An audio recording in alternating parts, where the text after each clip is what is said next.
మహాభారతంలో ఇప్పుడే నేను ఒక ఇంట్రెస్టింగ్ విషయం చదివాను. దుర్యోధనుడు ఆత్మహత్య చేసుకోవడానికి ప్రయత్నించాడు. మీకు తెలుసా? ఘోషయాత్ర జరిగింది కదా! అప్పుడు పాండవుల్లో ధర్మరాజు చెప్పటం వల్ల అర్జునుడు, భీముడు వెళ్లి దుర్యోధనుడిని రక్షిస్తారు కదా!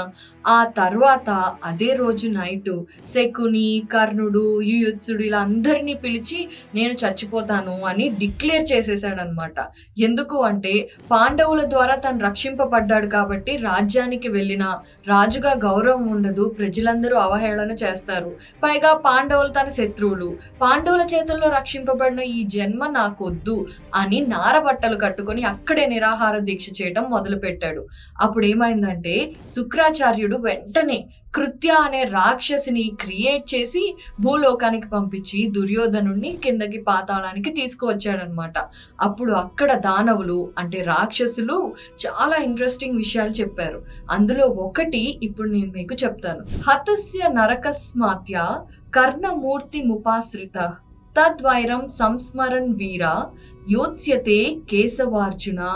అంటే మరణించిన నరకాసురుడి ఆత్మ కర్ణుడి శరీరంలో ప్రవేశించింది. వీరా, ఆ వైరాన్ని తలుచుకుంటూ కర్ణుడు కృష్ణార్జునులతో పోరాడుతాడు. అంటే కర్ణుడిలో నరకాసురుడి ఆత్మ కూడా ఉంది. పైగా వందలాది రాక్షసులని సంసప్తకులుగా మేము ఆల్రెడీ నీ కోసం ప్రిపేర్ చేశాము.